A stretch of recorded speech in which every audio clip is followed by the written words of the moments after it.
Myself Vaibhav. In today's session of Visual Jforex, I will be continuing with the algorithm development in which we are working with the indicator named KAMA, Kaufman's Adaptive Moving Average. This is the third part, and we will try to finish off the remaining work. So far, we have done this buy side development, and I would like to run a brief reminder. Here we have done the instrument subscription. The position amount has been defined at 0. Then we added this indicator block for deriving the values on the hourly time frame. The historical candles have already been taken to look at the price action for last 2 hours. Then, as I said, we need to define the conditions. Minimum buying momentum should be there for buy trade and minimum selling momentum should be there for the sell trade. So I have added this minimum requirement where we need at least 5 pips of movement and the difference between the opening and the closing value for the last candle to be greater than the 5 pips. You can change that if the requirement is different.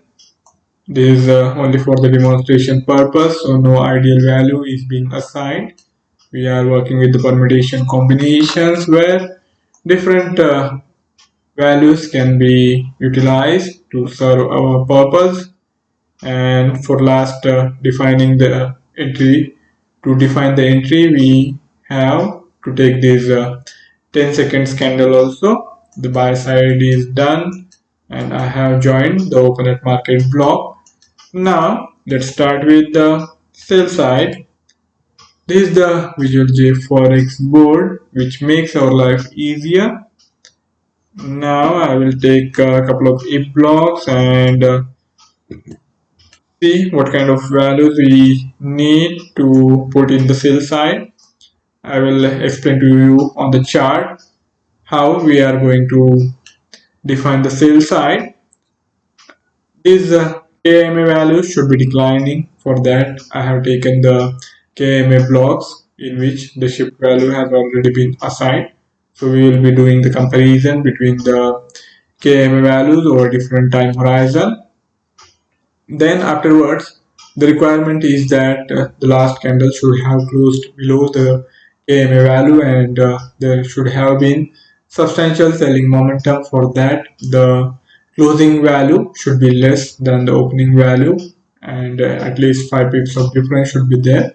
That condition is going to be there. And then the other condition is that prior to the last candle, the earlier candle should have closed with gains. That means there was some sort of correction and after that again the resumption of selling pressure is there. So this kind of scenario we are looking at.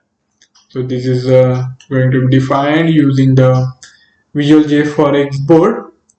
Additionally, I have also said while buying side that we need the trade execution to happen closer to the KM value, and to fulfill that requirement I'm going to add one more condition in which we need the high of the last hourly candle to be greater than the KAMA. So here the trade won't be executed and we will have to look for some other opportunity. For buy side, maybe trade might have been executed somewhere here if all the conditions were in place. We can't really say after looking at it manually. We have to run the test run and only after that we can be sure. Now let us head back to the Visual Jforex board.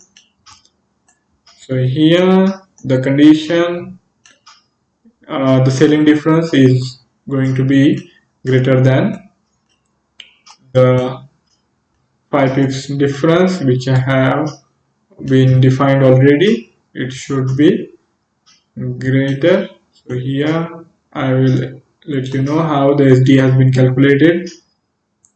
The subtraction has been done from the opening value of the closing value, and this is FPD. The candle instrument pip size has been multiplied by 5, users variable, and here is the VPD value. 5. Okay. Now again we have to define other remaining conditions. For that, comparison needs to be done between these KMA values with shift 1 and shift 2.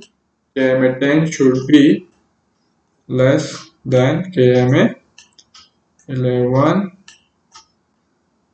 It should be less. Okay, alright.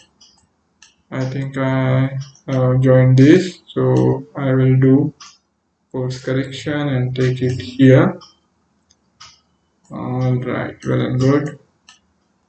Now, as I said, we have to look into the price action, and for that, the last hourly candles and the prior candle closing and opening values need to be looked into. This is the last hourly candle which should have closed in trade, and for that I have taken this it block, and now we have to look at the closing values of the candle 17. Candle 17's close should be greater than candle 17's open value. So here candle 17's closing value should be greater than opening value.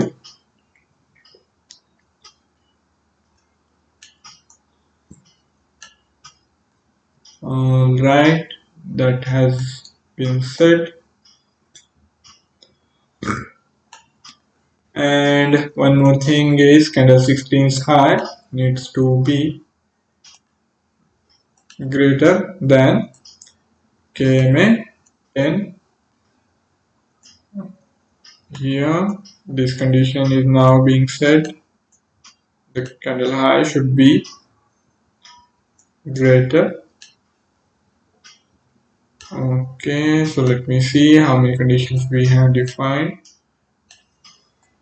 We have 4 conditions in place, and this is pretty much all of it.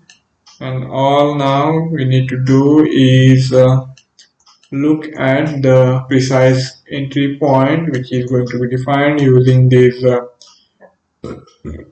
closing values of 10-second candles. And for that I'm going to add 2 more if blocks. Candle 28 and candle 27's closing levels needs to be taken into account, and we will compare it to the last hourly close value.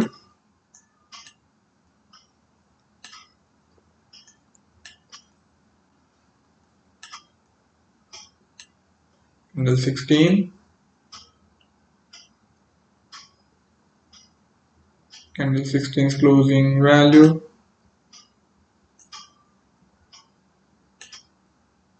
and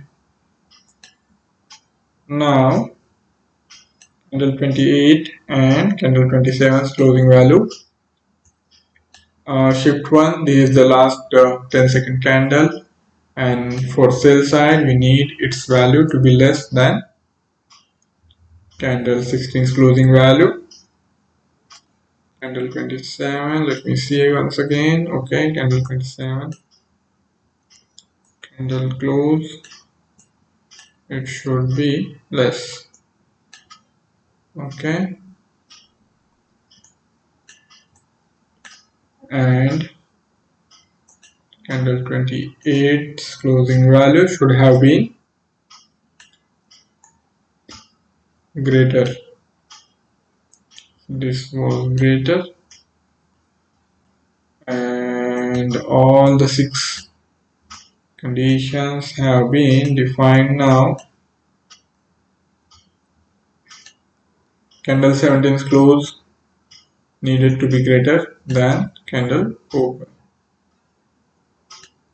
Okay, now let me zoom out a bit and arrange these blocks.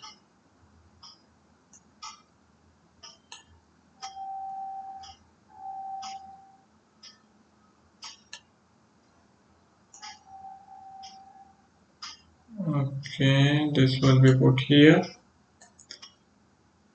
somewhere here. It should look good as well. It should work good and it should look good.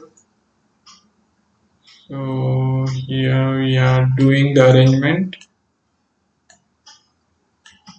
All right.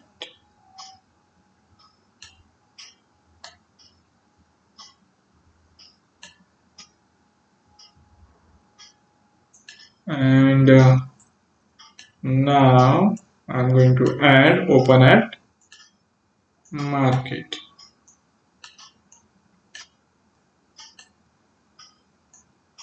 For open at market, we will need to define input values.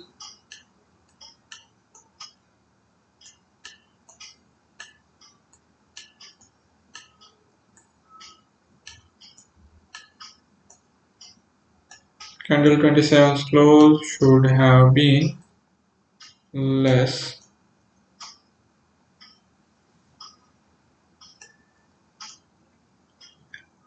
Candle 28's close was greater, candle 27's close is less, and this is going to be a sell side open at market, sell trade, default instrument, defaulted amount. We are not changing any value. And as I remember in prior session, I had talked about the possibility of making customized stop loss and take profit. We can do that. We can simply take into consideration the price action of last hourly candle, and we can do the calculation, which we have already done. And all we need to do is multiply this buy side difference or sell side difference by 10,000 for Euro USD. This Euro USD, which is for each pips, we have to multiply by 10,000 to convert that into integer, as a pip for Euro USD comes after 4 decimal points.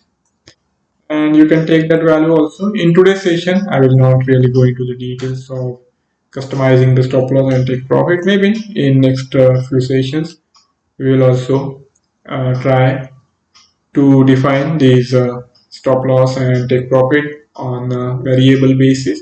Now for this session, we are leaving it at the fixed level, the 25 pip stop loss and 50 pips take profit, so no change is being done. So that's it from my side for today's session, and with it we are completing the algorithm for KAMA, Kaufman's adaptive moving average. This is bare bone structure, and I would suggest that you try it out, see how it works, and then you can move on to further complexity. You can add additional indicators, or you can change the format and try out different structures, different ideas with the KMA itself, or with combination of other indicators. So I'm happy to share these ideas with you all, and I'm thankful for all of you to join in. Have a fabulous day ahead. Goodbye.